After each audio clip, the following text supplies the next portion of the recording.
श्रीमद् भगवद गीता के बारे में कहा गया है, एकम शास्त्रम देवकी पुत्र गीतम, एको देवो देवकी पुत्र एव च, मंत्रोपि एकम तस्य नामानि, यानी कर्मापि एकम तस्य देवस्य सेवा। अर्थात एकमात्र शास्त्र जो भगवान के श्रीमुख से प्रकट हुआ है वह है श्रीमद् भगवद गीता। जब महाभारत के महासंग्राम में अर्जुन संशय और मोह से ग्रस्त होकर अपने कर्तव्य से विमुख होने लगा, तब भगवान श्री कृष्ण ने उसे जो दिव्य उपदेश दिया वही गीता है, जो संपूर्ण मानवता के लिए मार्गदर्शक बन गई। इस सृष्टि में यदि कोई एक पूजनीय देव हैं तो वे हैं भगवान श्री कृष्ण। यदि कोई एक मंत्र है तो वह है उनका नाम। किंतु यहाँ अनेक लोग भ्रम में पड़ जाते हैं। वे सोचते हैं कि एकमात्र नाम कृष्ण कृष्ण का ही उच्चारण करना चाहिए, परंतु श्री कृष्ण स्वयं श्रीमद् भगवद गीता में कहते हैं, ओमित्येकाक्षरम ब्रह्म व्याहरण माम अनुस्मरण। अर्थात मेरा वास्तविक नाम ओम है, जो अक्षर ब्रह्म का प्रतीक है। यदि कोई सच्चे भाव से जप करना चाहता है तो उसे ओम का स्मरण करना चाहिए। जब श्री कृष्ण अर्जुन को बताते हैं कि सेवा ही एकमात्र सच्चा कर्म है, तब वे उसे कर्म का गूढ़ रहस्य भी समझाते हैं। यह सेवा केवल कर्म नहीं बल्कि प्रभु की आराधना है, जो जीवन को धर्म, ज्ञान और मुक्ति की ओर ले जाती है। तो आइए शुरुआत करते हैं। गीता को समझने से पहले, श्रीमद् भगवद गीता के सार में प्रवेश करने से पहले कुछ महत्वपूर्ण शब्दों को जान लेना आवश्यक है। वे शब्द जो बार बार इस दिव्य ग्रंथ में प्रयुक्त हुए हैं और जिनका गूढ़ अर्थ गीता में विस्तार से बताया गया है। इसलिए सबसे पहले मैं आपको इन शब्दों का आशय समझाने का प्रयास करूंगा। जब भगवान श्री कृष्ण ने अर्जुन को श्रीमद् भगवद गीता का ज्ञान दिया तो उन्होंने पहले अर्जुन को उस ज्ञान के योग्य बनाया। अर्जुन पहले से ही एक पराक्रमी योद्धा था, लेकिन केवल बाहरी युद्ध के लिए तैयार होना पर्याप्त नहीं था। उसे अंतःकरण के युद्ध के लिए तैयार करना आवश्यक था। श्री कृष्ण द्वारा दिया गया गीता का ज्ञान केवल जीविका के संघर्षों से लड़ने के लिए नहीं, बल्कि जीवन के संघर्षों से जूझने के लिए है। यह एक साधारण उपदेश नहीं, बल्कि एक गहरा प्रशिक्षण है, एक आध्यात्मिक कोर्स जो आत्मा को जागृत करने के लिए रचा गया है। कई लोग यह कहकर गीता को सीमित कर देते हैं कि उसमें तो युद्ध की बात की गई है, अर्जुन को विजय दिलाने की बात की गई है। परंतु सच्चाई यह है कि जो युद्ध गीता में वर्णित है वह केवल कुरुक्षेत्र का नहीं, बल्कि मनुष्य के भीतर चलने वाले संघर्ष का प्रतीक है। बाहरी संसार में युद्ध तो प्रतिदिन बदलते हैं। आज कोई विजयी होता है, कल कोई और, परंतु इन युद्धों से अंततः न तो शांति मिलती है और न ही समाधान। गीता के पात्र प्रतीकात्मक हैं। वे हमारे भीतर के गुणों और दुर्गुणों के प्रतिनिधि हैं। इन प्रतीकों को समझना ही गीता को समझने की दिशा में पहला कदम है। भगवान श्री कृष्ण स्वयं कहते हैं, इदम शरीरम कौन्तेय क्षेत्रमित्यभिधीयते। अर्थात हे अर्जुन, यह शरीर ही वह क्षेत्र है जहां वास्तविक युद्ध होता है। इस क्षेत्र में जो कुछ भी बोया जाता है, चाहे वह शुभ हो या अशुभ, वही आगे चलकर फल देता है। इस प्रकार गीता हमें सिखाती है कि हमारे भीतर जो निरंतर धर्म और अधर्म, शुभ और अशुभ, मोह और विवेक के बीच संघर्ष चलता है, उसमें विजय प्राप्त करने की शिक्षा ही गीता का वास्तविक उद्देश्य है। श्रीमद् भगवद गीता केवल युद्ध का ग्रंथ नहीं, बल्कि आत्म विजय का मार्गदर्शन है। जब आपको सद्गुरु का सान्निध्य प्राप्त होता है, जब आप साधना को सही मार्ग पर आरंभ करते हैं, जब आपके भीतर से पाप धीरे धीरे पीछे छूटने लगते हैं, तो आपका यही शरीर धर्म क्षेत्र बन जाता है। लेकिन यदि आप काम, क्रोध, लोभ और मोह जैसे विकारों के वशीभूत होकर जीवन जीते हैं, तो यही शरीर एक कुरुक्षेत्र में बदल जाता है, जहां भीतर ही भीतर निरंतर संघर्ष चलता रहता है।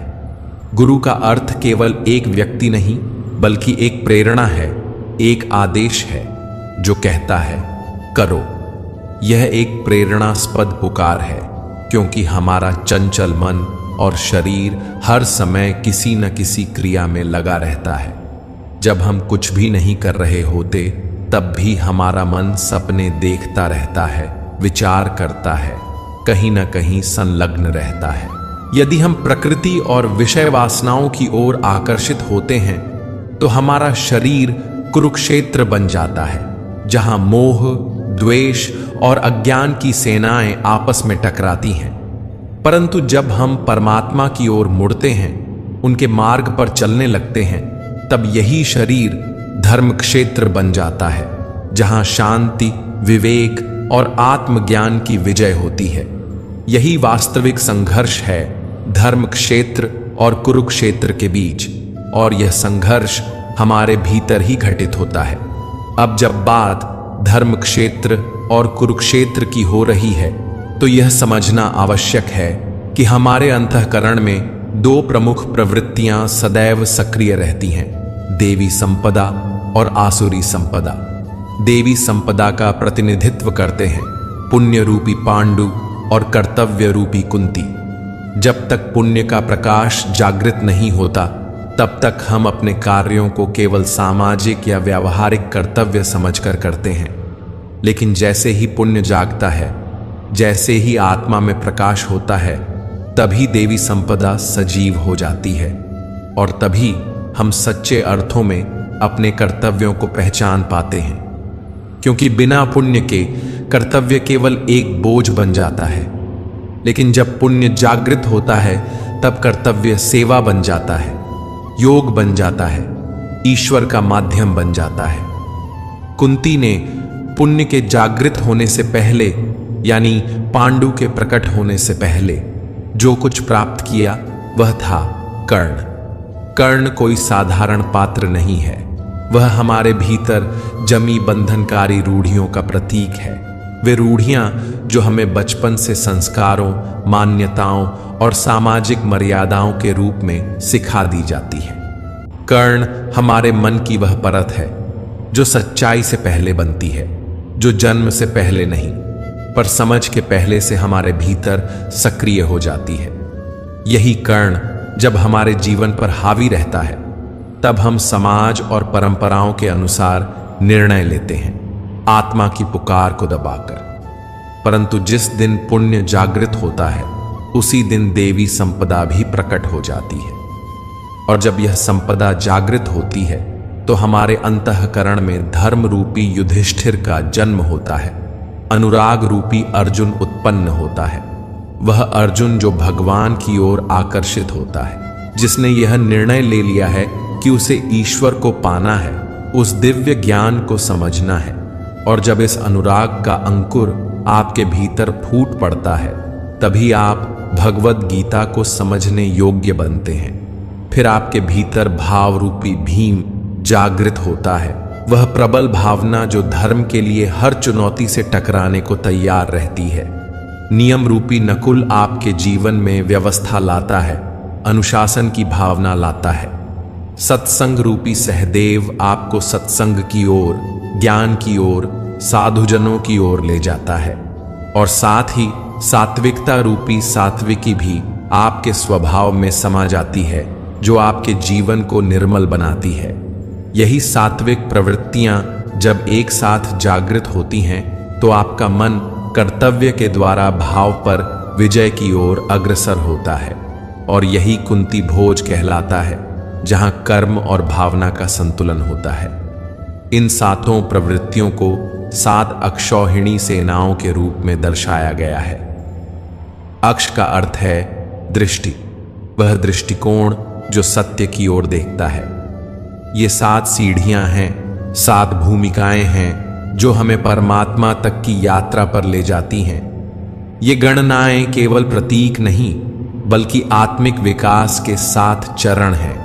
और ये प्रवृत्तियां, ये दिव्य शक्तियां अनंत हैं, सीमाहीन हैं। अब यदि हम आसुरी संपदा की बात करें, यानी कि उस कुरुक्षेत्र की जो हमारे भीतर ही उभरता है, तो उसमें शामिल होती हैं हमारी 10 इंद्रियां और एक चंचल मन। ये मिलकर कुल 11 सेनाएं बनाती हैं जो आसुरी प्रवृत्तियों का प्रतिनिधित्व करती हैं। इस कुरुक्षेत्र का राजा है धृतराष्ट्र, वह व्यक्ति जो सत्य को जानता है, जिसने धर्म के उपदेश सुने हैं लेकिन फिर भी आंखें मूंद कर जीता है, वह धृतराष्ट्र है। वह अज्ञानता का प्रतीक है। उसे अपने मोह से अधिक कुछ नहीं दिखता। उसकी जीवन संगिनी है गांधारी, जो हमारी इंद्रियों पर आधारित प्रवृत्ति का प्रतिनिधित्व करती है, जो जानबूझकर अपनी आंखों पर पट्टी बांध लेती है जिससे सत्य दिखाई ही ना दे। इन दोनों के संतान रूप में मोह का प्रतिनिधित्व करता है दुर्योधन। वही मोह जो सभी समस्याओं का मूल है, वही जो हमें संसार से बांध कर रखता है। इसके बाद आता है दुर्बुद्धि रूपी दुशासन, जिसकी बुद्धि भ्रष्ट हो चुकी है और जो सही गलत का भेद करना भूल गया है। फिर आते हैं भीष्म, जो भ्रम का प्रतीक है।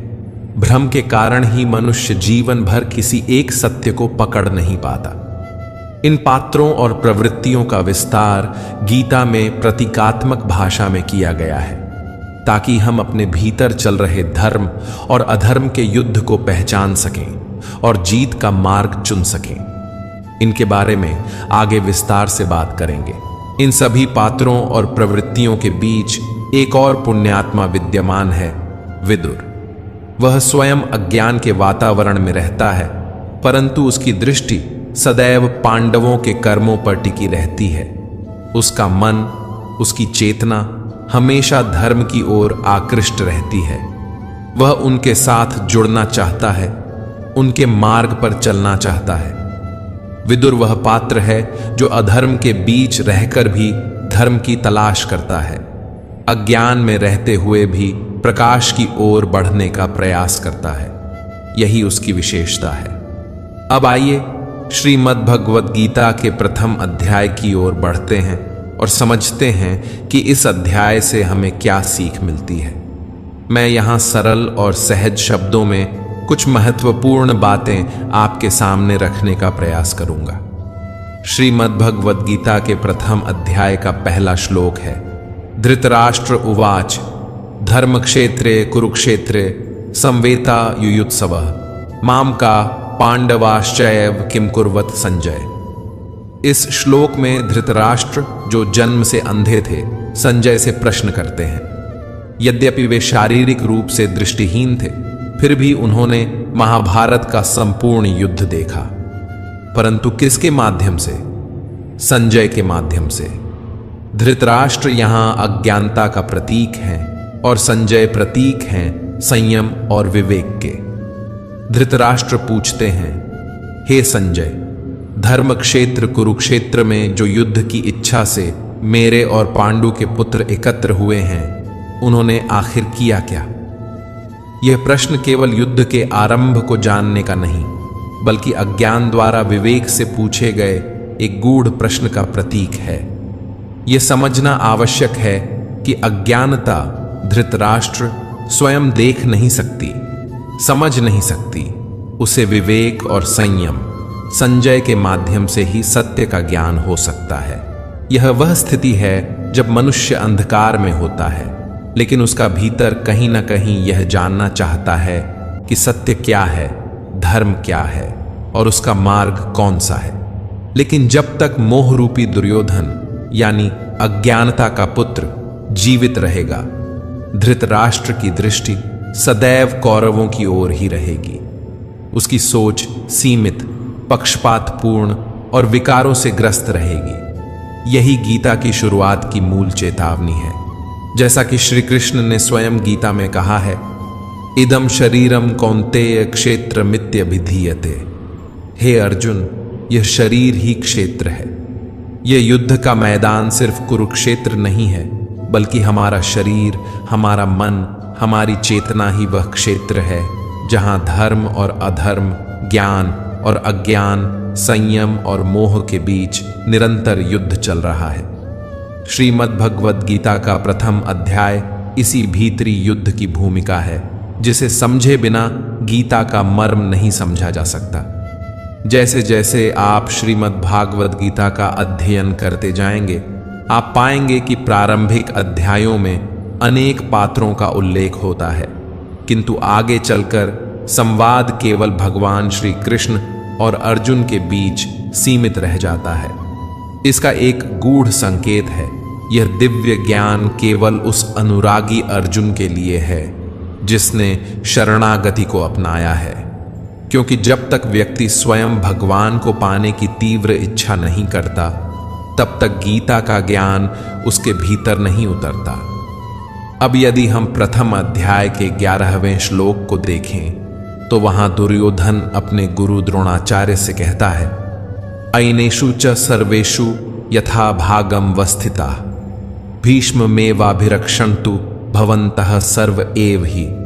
अर्थात हे आचार्य, सभी योद्धा अपने अपने मोर्चों पर स्थित रहें, किंतु सब मिलकर पितामह भीष्म की रक्षा करें। यहां दुर्योधन कहता है कि अगर भीष्म जीवित हैं तो हम अजेय हैं, इसलिए उन्हें केवल युद्ध में भाग लेने की आवश्यकता नहीं, बल्कि उनकी रक्षा की जानी चाहिए। अब जरा सोचिए, भीष्म जैसे महायोद्धा जिन्हें मृत्यु का भी वरण करने की स्वतंत्रता थी, जिन्हें इच्छा मृत्यु का वरदान प्राप्त था, उन्हें अब स्वयं की रक्षा के लिए दूसरों की आवश्यकता पड़ रही है। ये कोई साधारण दृश्य नहीं है। जैसा कि पहले बताया गया, महाभारत के ये पात्र प्रतीकात्मक हैं, रूपकात्मक हैं। भीष्म यहां भ्रम के प्रतीक हैं, और जब तक भ्रम जीवित है तब तक कौरव यानी आसुरी प्रवृत्तियां अजेय मानी जाती हैं। यहां अजेय का अर्थ यह नहीं कि उन्हें पराजित नहीं किया जा सकता, बल्कि यह कि उन्हें पराजित करना अत्यंत कठिन होता है। जब तक भीतर भ्रम बना रहता है, सही और गलत में भेद स्पष्ट नहीं होता, तब तक मोह, अज्ञान और कष्ट भी बने रहते हैं। लेकिन जैसे ही भ्रम समाप्त होता है, वैसे ही अविद्या, मोह और सभी विकार अपना अस्तित्व खोने लगते हैं। इसलिए भीष्म का जीवित रहना केवल युद्ध में उनकी भूमिका नहीं, बल्कि यह बताने का संकेत है कि जब तक हमारे भीतर का भ्रम जीवित है, तब तक आध्यात्मिक विजय संभव नहीं है। दुर्योधन अपने गुरु द्रोणाचार्य से कहता है, गुरुदेव, पांडवों की सेना का नेतृत्व भीम कर रहा है और हमारी सेना का नेतृत्व पितामह भीष्म कर रहे हैं। यह बात केवल युद्ध के प्रबंध की नहीं, बल्कि एक गहरा प्रतीक है। भीम यहां भाव का प्रतीक है, और केवल भावों में ही परमात्मा का वास होता है। जब तक आपके भीतर सच्चे भाव हैं, तब तक आप परमात्मा की ओर बढ़ सकते हैं, उनकी अनुभूति कर सकते हैं। लेकिन जब तक भीतर भ्रम जीवित है, जिसे भीष्म के रूप में दर्शाया गया है, तब तक आपकी चेतना आसुरी संपदा से घिरी रहती है, और यह भ्रम बना रहता है कि असली सुख तो संसार के भोगों में है। इस समय जो राजा है वह मोह रूपी दुर्योधन है। वही संवाद कर रहा है गुरु द्रोणाचार्य से, जो द्वैत बुद्धि का प्रतीक है।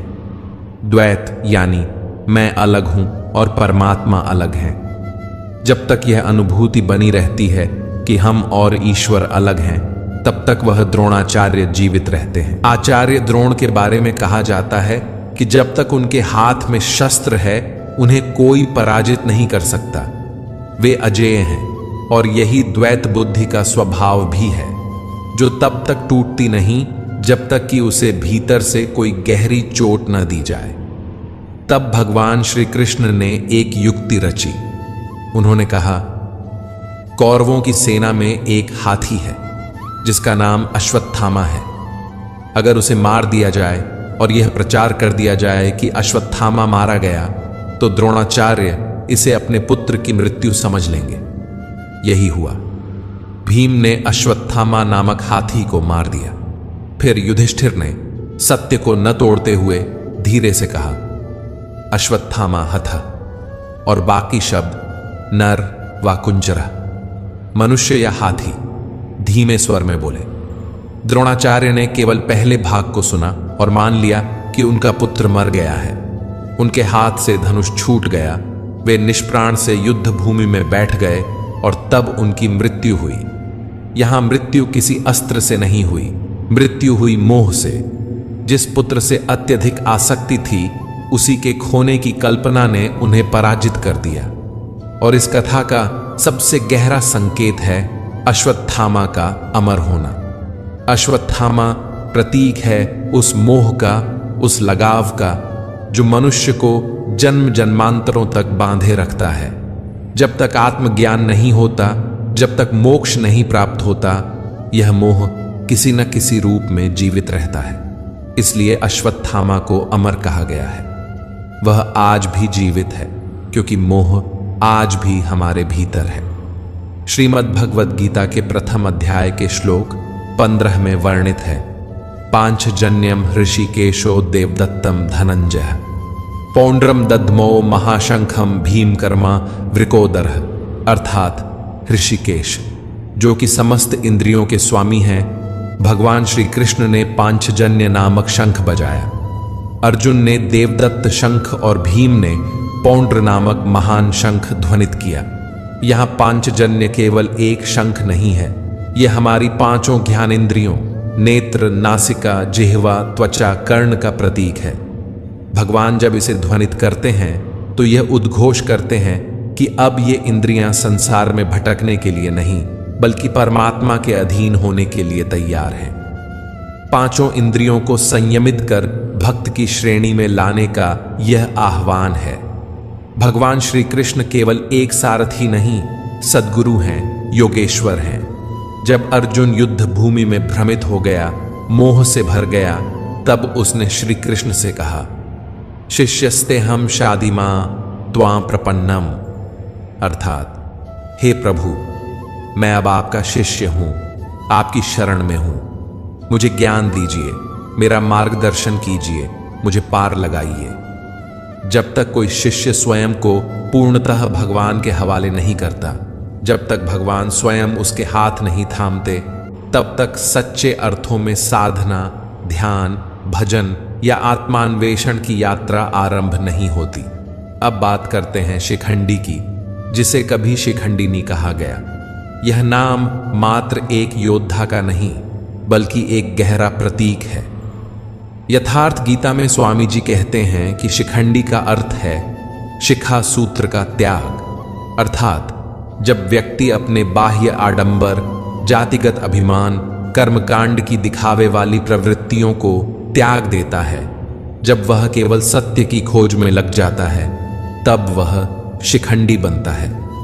और भीष्म जो भ्रम का प्रतीक है, वह उसी शिखंडी के माध्यम से पराजित होते हैं। शिखंडी हमें याद दिलाता है कि मोक्ष की ओर बढ़ने के लिए बाह्य धार्मिकता का त्याग और आंतरिक ईमानदारी जरूरी है। जब तक शिखा सूत्र, जात पात, आडंबर नहीं टूटते, तब तक भीष्म रूपी भ्रम अजेय बना रहता है। शिखा उस लक्ष्य का प्रतीक है जिसे मनुष्य को अपने जीवन में प्राप्त करना होता है। वह परम लक्ष्य, वह परमात्मा की प्राप्ति। और सूत्र हमारे भीतर जड़े हुए संस्कारों का प्रतीक है। वे संस्कार जो जन्मों से हमारे साथ चले आ रहे हैं, जो हमें बार बार मोह, भय, क्रोध, लोभ, अहंकार जैसे बंधनों की ओर खींचते हैं। जब तक मनुष्य अपने लक्ष्य को पूरी तरह प्राप्त नहीं कर लेता, जब तक वह ईश्वर से एकाकार नहीं हो जाता, तब तक ये संस्कार उसे जकड़े रहते हैं, उसे बांधे रखते हैं। इसलिए जब कोई साधक साधना के पथ पर होता है, तब वह अभी एक पथिक होता है, एक साधनरत यायावर। लेकिन जिस क्षण वह अपने जीवन के अंतिम लक्ष्य को प्राप्त कर लेता है, आत्मबोध को पा लेता है, उसी क्षण ये संस्कार, ये पीछे बंधी डोर स्वयं टूट जाती है। तब जाकर सच्चा त्याग, सच्चा संन्यास संभव हो पाता है और उसी क्षण भीष्म रूपी भ्रम का अंत हो जाता है। यही प्रतीक है शिखंडी द्वारा भीष्म के वध का। अब आते हैं श्रीमद् भगवद गीता के प्रथम अध्याय की ओर। इस अध्याय के आरंभिक भाग में पात्रों का परिचय होता है। कौन कौन योद्धा हैं, कौन महारथी कहाँ खड़ा है, किसके हाथ में कौन सा शंख है, कौन सेना का नेतृत्व कर रहा है। लेकिन जैसे ही यह अध्याय आगे बढ़ता है, मंच पर केंद्र में आता है अर्जुन। वह अर्जुन जो युद्ध भूमि के बीच अपने रथ को खड़ा करवाना चाहता है। वह श्री कृष्ण से निवेदन करता है, हे माधव, मेरा रथ दोनों सेनाओं के बीच ले चलो, ताकि मैं देख सकूं कि कौन कौन लोग युद्ध के लिए एकत्रित हुए हैं। भगवान श्री कृष्ण रथ को आगे बढ़ाते हैं और अर्जुन को उनके सामने खड़े कुटुंबियों, मित्रों, गुरुजनों को दिखाते हैं। जब अर्जुन अपने सगे संबंधियों को सामने देखता है, कोई मामा है, कोई दादा, कोई भाई है, कोई ससुर है, तब उसके भीतर गहरी हलचल शुरू हो जाती है। अर्जुन का हृदय कांपने लगता है, उसका शरीर शिथिल हो जाता है, उसके हाथ से गांडीव धनुष गिर जाता है, उसकी त्वचा जलने लगती है, मन असमंजस में डूब जाता है और वह युद्ध से पीछे हटने लगता है। उसे लगता है कि यह युद्ध केवल रक्त और मांस का संघर्ष नहीं, यह अपनों के विरुद्ध खड़े होने की पीड़ा है। यहीं से गीता का असली संवाद आरंभ होता है, जब संघर्ष बाहरी नहीं बल्कि आंतरिक हो जाता है, जब एक योद्धा का द्वंद्व केवल युद्ध भूमि का नहीं, आत्मा का हो जाता है। और इसी द्वंद्व को मिटाने के लिए श्री कृष्ण ज्ञान का दीपक जलाते हैं। अर्जुन के लिए यह युद्ध असमंजस और पीड़ा से भरा हुआ है। उसे समझ नहीं आता कि यह कैसा युद्ध है जिसमें दोनों पक्षों में अपने ही लोग खड़े हैं, गुरुजन, संबंधी, कुटुंबी। वह युद्ध भूमि में खड़ा तो है, परंतु उसके भीतर गहरी हलचल मची हुई है।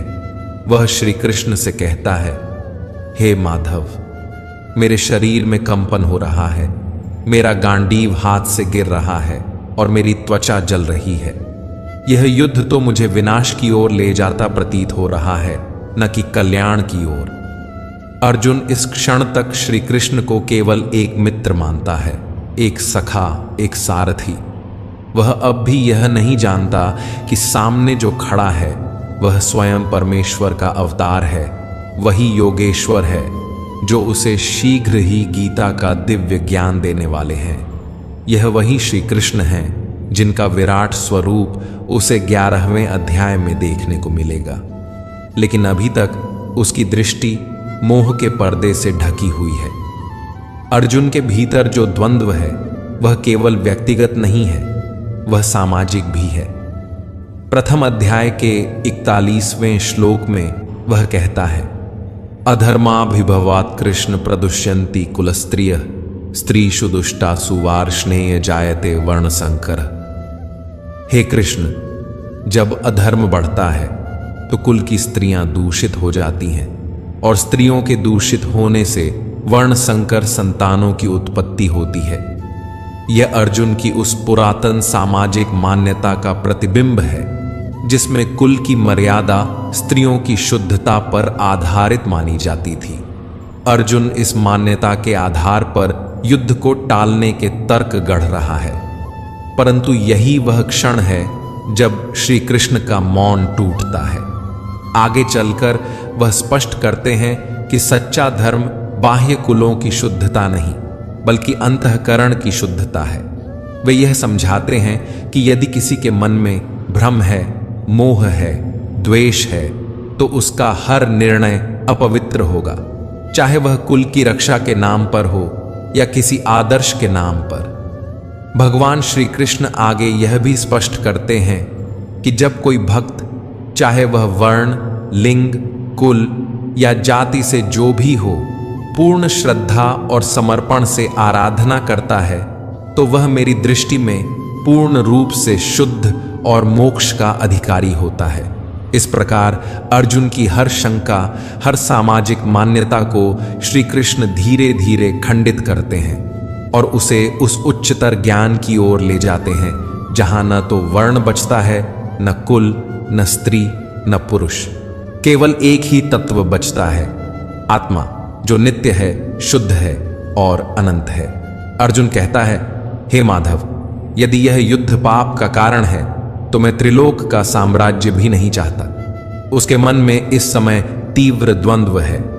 वह धर्म, अधर्म, रिश्ते, दया, करुणा, इन सब के बीच उलझ गया है। उसे यह युद्ध केवल रक्तपात और अपने ही संबंधियों की हत्या जैसा प्रतीत होता है, और इसी भ्रम में वह युद्ध से पीछे हट जाता है। अध्याय के अंत तक अर्जुन, जो अभी तक रणभूमि में सीना तान कर खड़ा था, अब धीरे धीरे पीछे हटता है और अंततः वह अपने रथ के पिछले हिस्से में बैठ जाता है। उसका गांडीव हाथ से गिर चुका है, शरीर शिथिल हो गया है और आंखों से आंसू बहने लगे हैं। यह उसकी आंतरिक पराजय है, संशय और मोह का प्रत्यक्ष रूप। जब अर्जुन दोनों सेनाओं का निरीक्षण करता है तो उसे सामने कोई शत्रु नहीं दिखाई देता। उसे केवल अपने ही लोग नजर आते हैं। दादा, मामा, गुरु, भाई, साले, पुत्रवत संबंध, सब वही हैं। और यही पारिवारिक मोह उसकी सबसे बड़ी बाधा बन जाता है। जो भी व्यक्ति भक्ति का मार्ग अपनाता है, जो प्रभु की शरण में जाना चाहता है, उसका पहला द्वार यही होता है, मोह से मुक्ति का। जब तक मोह है तब तक विवेक जन्म नहीं ले सकता, और जब विवेक जागता है तब सच्चे अर्थों में गीता का ज्ञान प्रवेश करता है। अर्जुन के मन में उस समय यह भ्रम भी था कि वह सनातन धर्म की रक्षा कर रहा है, कि इस युद्ध से वह अधर्म रोक सकता है। परंतु वह यह भूल गया था कि जो उसके सारथी हैं वे कोई सामान्य मित्र नहीं, स्वयं प्रभु श्री कृष्ण हैं। यह समझ अर्जुन को अभी नहीं थी, लेकिन जैसे ही वह समझेगा उसका दृष्टिकोण बदल जाएगा। इसीलिए श्रीमद् भागवत गीता का यह प्रथम अध्याय अर्जुन विषाद योग कहलाता है, अर्थात वह अध्याय जिसमें अर्जुन संशय, दुख और मोह से घिरा हुआ है। स्वामी जी ने इसे संशय विषाद योग कहा है, क्योंकि यह केवल शोक नहीं बल्कि अज्ञान और भ्रम से उत्पन्न संशयों का योग है। यह वही चरण है जब साधक मार्ग पर तो होता है लेकिन पीछे खींच जाता है, परंतु यही वह मोड़ है जहां से भगवान श्री कृष्ण का उपदेश प्रारंभ होता है। और फिर एक एक करके वे अर्जुन की हर शंका, हर प्रश्न का उत्तर देते हैं, उसे यथार्थ धर्म का बोध कराते हैं। और वही यथार्थ ज्ञान हम सब के लिए भी श्रीमद् भागवत गीता में संचित है। मित्रों, अर्जुन विषाद योग केवल एक युद्ध भूमि का दृश्य नहीं है, बल्कि हमारे भीतर चल रहे संघर्ष का प्रतीक है। जब भक्त ईश्वर की ओर बढ़ता है तो पहली बाधा मोह, भय और संशय बनकर आती है। अर्जुन का टूटना, गांडीव का गिरना, ये सब आत्मज्ञान की यात्रा की शुरुआत है। अब अगला अध्याय, गीता का दूसरा अध्याय, वहीं से शुरू होगा जहां से भगवान श्री कृष्ण का उपदेश शुरू होता है, जहां से संशय का अंत और समाधान का आरंभ होता है। और यह समाधान केवल अर्जुन का नहीं, यह हम सब का है। यह गीता केवल शास्त्र नहीं है, यह जीवन का मार्ग है जो हमें जीवन के रण में अडिग बनाता है। हम सब भी नया दृष्टिकोण पाएं। मित्रों, आज के लिए बस इतना ही। अगर आपको ये वीडियो पसंद आया हो तो इसे लाइक करें और अपने परिजनों के साथ ज्यादा से ज्यादा शेयर करें। कमेंट में जय श्री राधे कृष्ण लिखना न भूलें, और ऐसे ही और ज्ञानवर्धक वीडियो देखने के लिए हमारे चैनल को सब्सक्राइब करें और घंटी का बटन भी दबाएं। अंत तक मुझे सुनने के लिए आपका बहुत बहुत धन्यवाद।